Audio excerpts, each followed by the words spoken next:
आज फेरि हाम्रो फुटबल म्याच हुँदैछ भयङ्कर टक्क लाएर Nepali versus Saudi football match हुँदैछ दामी तरिकाले कसले जित्छ है आज फिफा वर्ल्ड कपको सेलेक्सनको लागि ल Hey, eh? Ana rakib sawa sawa maaf. Inta ana sawa sawa.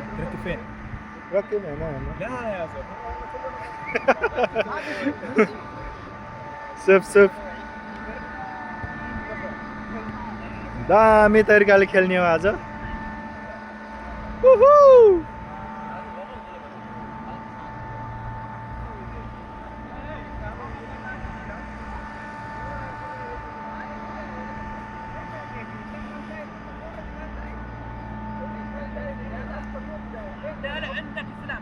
वाह नेपाल सवा सा नेपाल सवा ओके भालोबासी नेपाल भालोबासी म तिमीलाई माया गर्छु कलम म तिमीलाई माया गर्छु म तिमीलाई माया गर्छु